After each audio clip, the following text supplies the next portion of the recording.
नमस्कार। महर्षि अगस्त वैदिक संस्थानम पटल से सभी स्नेहीजनों, प्रियजनों का अभिवादन। आज अपनी इस चर्चा में मैं तुलसी एक महत्तर शोध विषय के अंतर्गत ही विनय पत्रिका का आरंभिक भूमिका भाग ले रहा हूँ, लेकिन इसकी पृष्ठभूमि में हमें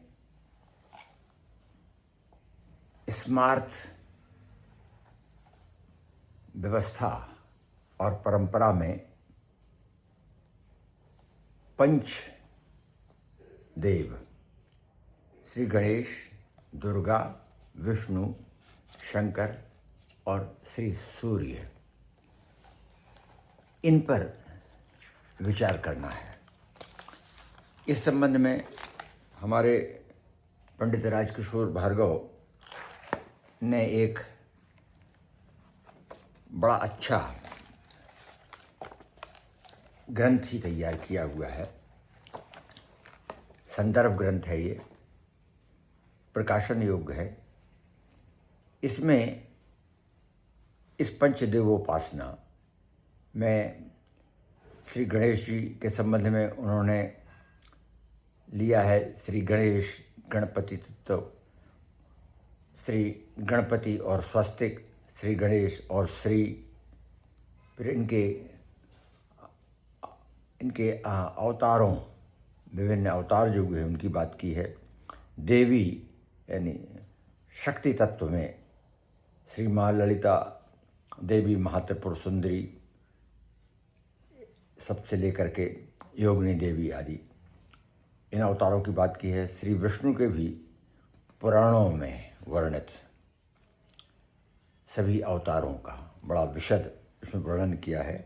और श्री शिव के भी विभिन्न अवतारों की इसमें बात की गई है। और भगवान सूर्य के अंशु, अंशुमान, अंशुमत, विधात्री, विधाता आदि अवतार, फिर और पुराणोक्त अनेक इसमें वृत्तांत लिए गए हैं।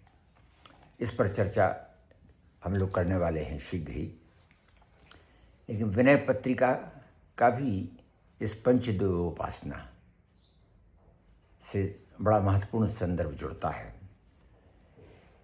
हमें विदित है कि आदि शंकर ने जिस प्रकार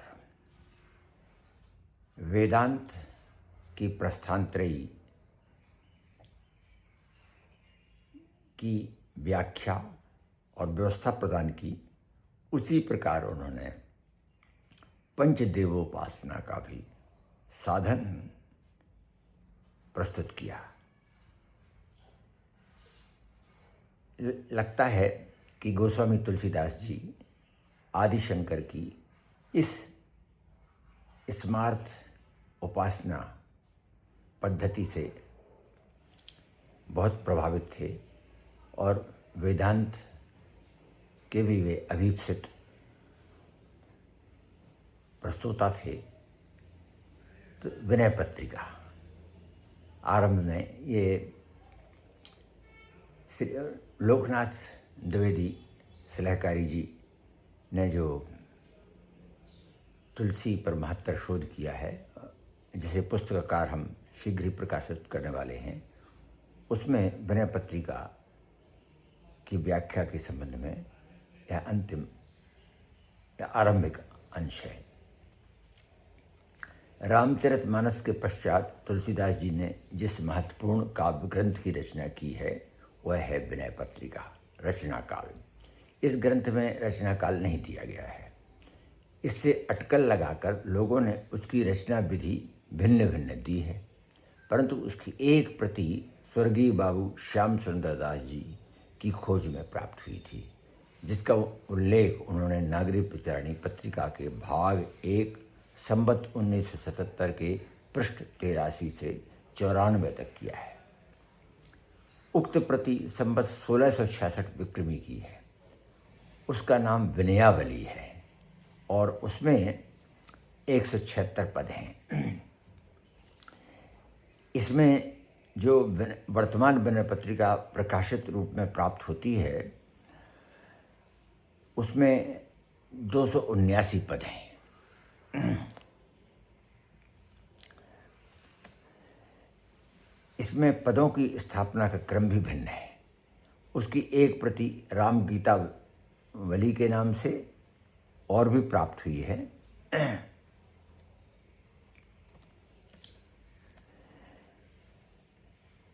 यह प्रति रामनगर बनारस स्टेट के निवासी चौधरी छुन्नी सिंह के पास है। इसकी पुष्पिका का वह भाग जिसमें प्रतिलिपि विधि तथा प्रतिलिपिकार का नाम दिया गया है इस प्रकार है। शुभम संवतु 1666 समय श्रावण दक्षिण 12 बुधवासर लिखितम भगवान ब्राह्मणेन शुभम भवेता। इसमें पद संख्या 176 है। पदों के क्रम संग्रह का क्रम भी प्रकाशित विनय पत्रिका के क्रम से भिन्न है। इन दोनों भिन्न प्रतियों की उपस्थिति से यह स्पष्टतया विदित होता है कि विनय पत्रिका का रूप देने में केवल पद संग्रह क्रम ही परिवर्तित नहीं किया गया बल्कि 104 नए पद भी जोड़ दिए गए हैं। जान पड़ता है कि संवत 1666 के बाद स्वयं तुलसीदास जी ने उक्त राम गीतावली या विनयावली को नया रूप देकर विनय पत्रिका की रचना की है। इधर डॉक्टर माता प्रसाद जी गुप्त ने अपने तुलसीदास नामक ग्रंथ में विनयावली और राम गीतावली को एक ही प्रमाणित किया है। यह प्रति अधिकांश में खंडित न होती तो विचार के योग्य बड़ा अवलंब उपस्थित करती। अस्तु निष्कर्ष यह है कि विनय पत्रिका की रचना संवत 1666 के पूर्व ही प्रारंभ हो चुकी थी और उसके आधे से अधिक पद उस समय लिखे गए जा चुके थे। शेष गीतों की रचना 1666 विक्रमी से 1680 विक्रमी के बीच हुई है। रचना का हेतु। इसकी रचना के विषय में कहा जाता है कि एक दिन एक हत्यारा काशी में दयनीय दशा में भूखा प्यासा राम के नाम पर भीख मांगता उस स्थान पर पहुंचा जहां तुलसीदास जी निवास करते थे। उस समय तुलसीदास जी भगवान को भोग लगा रहे थे। पश्चात उन्होंने उस हत्यारे को बुलाकर अपने साथ बैठाकर उसे महाप्रसाद खिलाया। इस पर पंडितों और आचार्यों ने आपत्ति की। तुलसीदास जी ने उन्हें राम नाम का महात्म्य बतलाकर कहा कि राम नाम लेने से सब पाप कट जाते हैं। हत्यारा भी राम नाम लेने से पाप मुक्त हो चुका है। उस पर उन लोगों ने विश्वास न किया और यह शर्त रखी कि यदि उसके हाथ से बाबा विश्वनाथ जी का नादिया प्रसाद खा लेगा तो वे लोग उनकी बात का प्रमाण मान लेंगे। अंत में ऐसा ही किया गया और सबके देखते नंदी जी ने उसके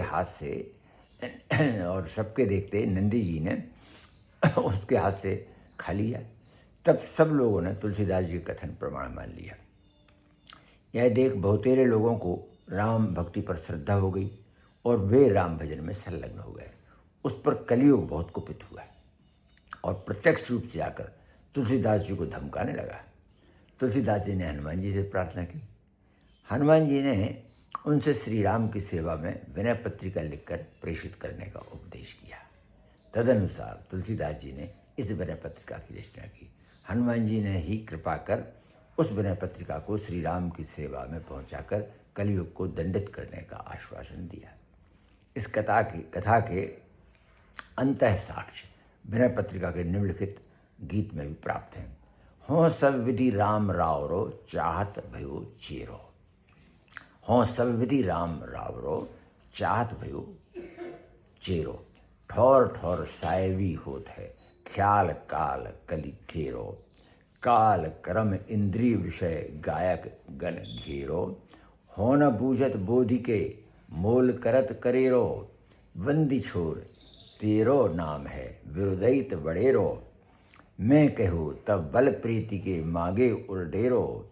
नाम ओट अब लागी बचो मल जुग जग जेरो, अब गरीब जन पोखिए, पाए वो न हेरो, जहीं कौतुक बकस्वान को प्रभु न्याव निवेरो, तही कौतुक कहिए कृपाल, तुलसी है मेरो। गीत संख्या 146 है ये। हे श्री राम जी, मैं सब प्रकार से तुम्हारा ही सेवक होना चाहता हूँ, परंतु यहाँ जगह जगह साहेबी होती है। कलयुग का खेल हो रहा है, सभी मुझे अपना सेवक बनाना चाहते हैं। काल, कर्म और विविध इंद्रियों के विविध भोग्य विषय ग्राहक भय हैं, जिनने मुझे घेर लिया है और जो मुझे खरीद लेना चाहते हैं, अपना दास बना लेना चाहते हैं। अब जब मैं उनके हाथ बिकना अस्वीकार कर देता हूँ, तब वे मुझे बलपूर्वक विवश कर मेरा मोल बढ़ा देते हैं। मुझे विषय भोग जन्य सुख का लालच दे विवश करते हैं। आपका नाम भव भय से छुड़ाने वाला है, उसकी वृद्धावली बड़ी है। मैंने जब उनसे यह कह सुनाया, तब वे कपट प्रीति दिला मेरे हृदय में अपना निवास स्थान मांगने लगे। अब तक मैं राम नाम की ओट में ही बसता रहा। मलयुक्त कलयुग ने अति ज्वर कर दिया है। हे दीन दयालु, अब पोषित कीजिए। हे महाराज, इस युग नरेश कलयुग से भेंट आदि पाने की ओर न देखिए। यदि आप इस समय रक्षा न करेंगे तो फिर मुझे ढूंढे भी न पाएंगे। जिस कौतुक से आपने पक्षी और कुत्ते का न्याय निवेद दिया था, वैसे ही कौतुक से हे कृपालु कह दीजिए कि तुलसी मेरा है। इसमें वाल्मीकि रामायण उत्तरकांड के 71 सर्ग की उल्लू और गृद्ध की कथा तथा 70वें सर्ग की कुत्ते और ब्राह्मण की कथा का संदर्भ है। इसकी जो छंद व्यवस्था है उसके संबंध में विनय पत्रिका की छंद रचना गीति काव्य के रूप में हुई है। इसमें सब मिलाकर 21 राग रागनियाँ हैं, जिनके नाम हैं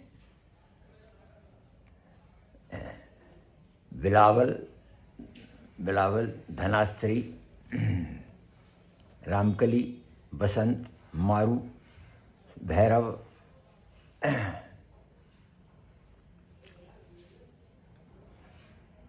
भैरव, कान्हरा, सारंग, गौरी, दंडक, केदारा, असावरी। और 13 असावरी, जैतश्री, विभास, ललित, टोड़ी, नट, मल्हार, सोरठ, भैरवी और कल्याण। इस तरह से 21 राग। कौन गीत किस राग या रागनी में गाया जा सकता है, उसका विनय पत्रिका में पूरा ध्यान रखा गया है। स्वर ताल समझाने वाले संगीतज्ञ इन गीतों की रचना चातुरी को बारीकी से समझ सकते हैं। इनकी रचना कौशल से पता चलता है कि तुलसीदास जी संगीत कला के कैसे मर्मज्ञ थे। सूक्ष्म दृष्टि से परीक्षा करने पर यह भी पता चलता है कि जो गीत जिस राग के उपयुक्त रचा गया है, उसका भाव भी उसी राग के अनुरूप है। हर्ष और करुणा की भावना में जैतश्री, असावरी, केदारा और सोरठ, वीर भावनाओं में मारू और कान्हरा, श्रृंगार की भावना में बसंत, ललित, बिलावल और गौरी, शांत की भावना में रामकली और वस्तु वर्णन में विभास, कल्याण, टोड़ी और मल्हार का प्रयोग किया गया है। इसमें कहीं कहीं पिंगल रीत से यतिभंग जान पड़ता है, पर गाने में वह दोष नहीं आता। भाषा इसकी भाषा भावानुगामिनी, प्रवाहमयी और अर्थ गांभीर्य युक्त है। भाव की कोमलता अथवा परुषता पूर्ण व्यंजना के हेतु वर्णों और स्वर संघात में भी माधुरी अथवा ओज का समीचीन प्रस्फुटन पद, मैत्री और अर्थाभिव्यक्ति के साथ स्वभावना है। भाषा में गति, समता, समाधि, सुशब्दता आदि का यथोचित समावेश, वर्ण के सम्यक प्रस्फुटन के साथ साथ देखकर भाषा के मर्मज्ञ इस कृति की भूर भूर प्रशंसा करते नहीं अघाते। शब्दों की सुकर सजावट और अनुप्रास की रसानुकूल ध्वनि छटा आदि तो है ही, साथ ही गीतात्मकता के साथ स्वर का जो स्वर की जो संधारता है, उसका कौशल सर्वदा अवर्णनीय ही है। अव्यंजना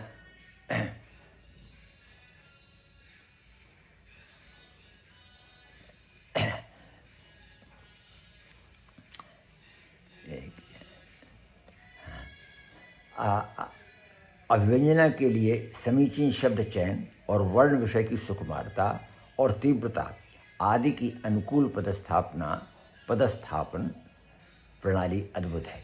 प्रत्येक पद खूब तौल कर रखा गया है।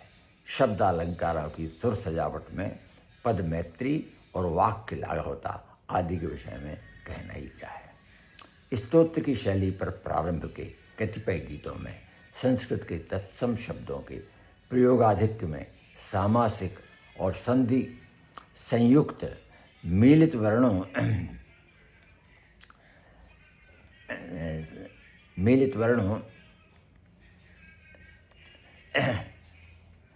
की बहुलता से क्लिष्टता अवश्य आ गई है, परंतु उनमें भी भाषा की प्रौढ़ता के साथ साथ अव्यय पदत्व और अर्थ गांभीर्य एवं लालित आदि की छटा विद्यमान है। वासना वृंद कैरव दिवाकर काम क्रोध मद कंज कानन तुषारम लोभ अति मत्त नागेंद्र पंचानन भक्त हित हरण संसार भारम केशवम क्लेशहम केश वंदित पद द्वंद बंदाकिनी मूलभूतम सर्वदानंद संदोह मोहापहम घोर संसार पाथोदिपोतम। एक गीत 46वां है।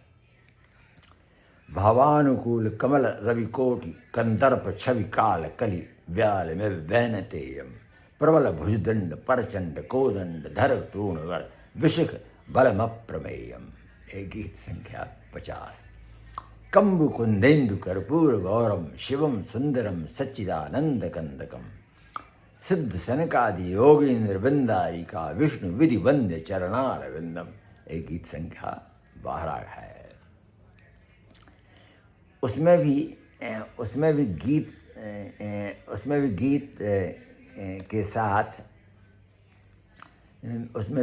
के साथ गति है। जैसे जय जय जगजननी देवी सुर नर मुनि असुर सेवी भुक्ति मुक्ति दायनी भय हरण कालिका मंगल मुद सिद्धि सदनी सर्व परव सर्वरीश बदनी ताप तिमिर तरुण तरणी किरण मालिका।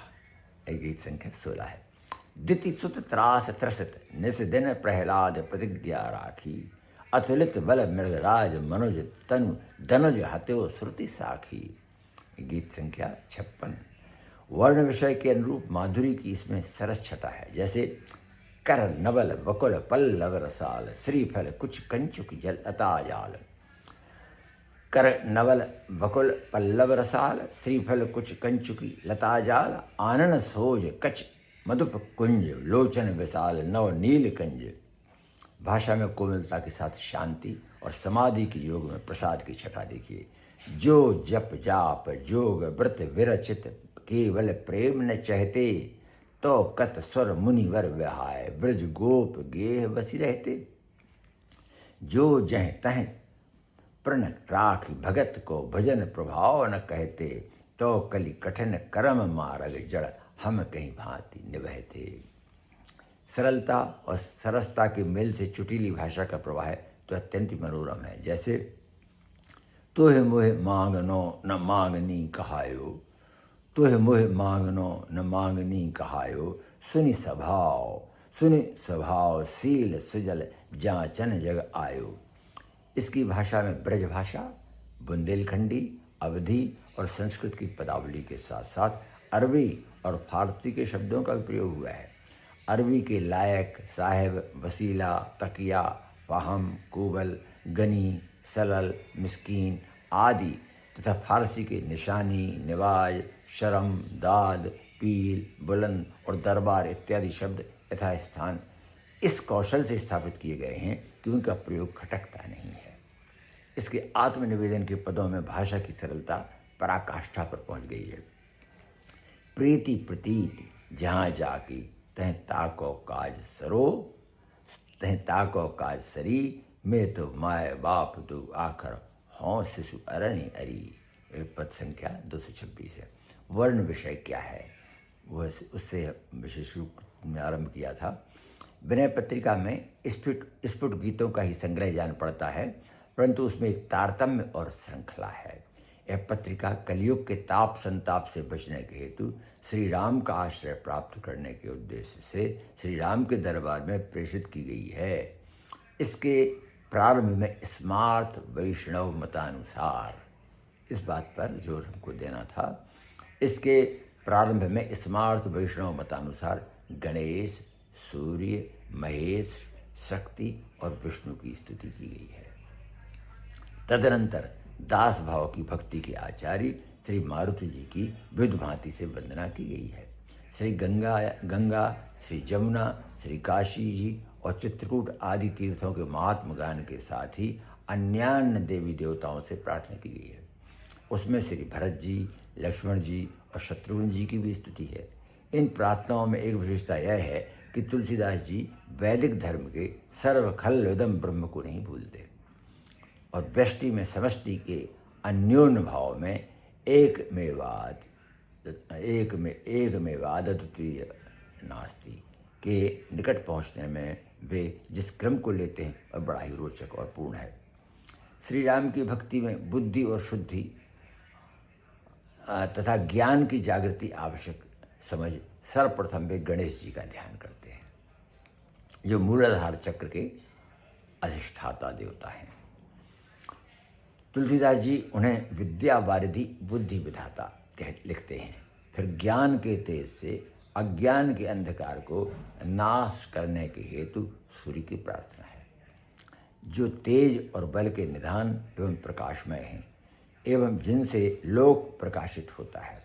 तुलसीदास जी उनके संबंध में जिन विशेषणों का उल्लेख करते हैं उनमें दो इस प्रकार हैं। ये सब सूर्य की बात हो रही है। तेज प्रताप रूप रस राशि और दहन दोष दुख दुरित रुजाली। इसके पश्चात ज्ञान भक्ति के एकमात्र अधिष्ठान काम विजेता भगवान शंकर से प्रार्थना कर मृत्युंजय भाव लाते हैं, जिससे भक्ति में दृढ़ता आती है। अटल भक्ति के महिमामय महादेव भगवान शंकर जी एकमात्र आदर्श हैं। उन्हीं से हरि की भक्ति प्रादुर्भूत हुई है। तुलसीदास जी लिखते हैं, देहो काम रूपु राम चरण रति। पद संख्या 11 में भैरव रूप शिव जी की स्तुति करते हुए लिखते हैं, आप काल के भी महाकाल हैं, कलिकाल रूप सर्प के लिए आप गरुड़ रूप हैं, त्रिपुरासुर का मर्दन करने वाले तथा घोर बड़े बड़े भयानक करने वाले हैं, समस्त लोकों के नाश करने वाले महाप्रलय के समय अपने त्रिशूल की नोक से दिग्गजों को छेद कर आप गुणातीत होकर नृत्य करते हैं। इसमें पाई भैरव रूप कहकर शिव और विष्णु का अभेद स्वीकार किया गया है। इसके अनंतर विश्वमूला आदि शक्ति की स्तुति करते हुए लिखा है, देवी तुम रूपशील और सुख की सीमा हो, तुम्ही लक्ष्मी, तुम्ही पार्वती और तुम्ही सरस्वती हो। महिषासुर विमर्दिनी जगदम्बा को भक्तजन प्रसदानुकूल रहने वाली और राम भक्ति प्रदायिनी माना है। इसके बाद उन्होंने गंगा जी, यमुना जी और काशी जी तथा चित्रकूट के तीर्थ स्थानों का महत्व गाया है। इनके जल कणों और मृत्तिका में लोक पावन आदर्श उत्पन्न हुआ एवं फला फूला है। इसके अनंतर आचार्य भक्ताग्रणी वीरव्रती अनन्य राम भक्त रुद्रावतार मारुति जी की संकट हरणकारी रूप में स्तुति कर उनसे सदा रक्षा करने और राम भक्ति प्रदान करने की याचना करते हैं। इसके बाद ही लक्ष्मण जी, भरत जी और शत्रुघ्न जी की वंदना कर भी सीता जी से विनीत प्रार्थना की गई है। श्री राम वल्लभा जानकी जी से प्रार्थना करते हुए राम जी को सुधि दिलाने की बात कितने आतुरभाव से निम्न गीत में व्यक्त की है। कब हो अम्ब अवसर पाए, इस पद के बाद ही आज का सत्र समाप्त करेंगे। कब हो अम्ब अवसर पाए मोर मेरियो सुधि ध्यावी कछु करुण कथा चलाए। दीन सब अंगहीन छीन मलिन अघी अघाए। अपने विषय में कह रहे हैं तो तुलसीदास जी, दीन सब अंगहीन छीन मलिन अघी अघाए। नाम ले भरे उदर एक प्रभु दासी दास कहाए। बूझियो सो कौन कह भी नाम दसा जनाए। दासी दास यानी तुलसी का दास हूँ मैं, तो उनको बता देना, पूरा नाम आप बता देना, मैं अपनी तरफ से क्या नाम लूँ। तुलसीदास जी कह बूझिए सो कौन कह भी नाम दसा जनाए। पहले दास की बात कहना, दास है, फिर तुलसी का नाम ले देना कि तुलसी का दास है। सुनत राम कृपालु की मेरी बिगड़ू बन जाए। जान की जग जननी जन की किए वचन सहाय। तरह तुलसी भव तब नाथ गुनगन गाए। पद संख्या 41। हरि ओम। जय श्री राम। जय जय श्री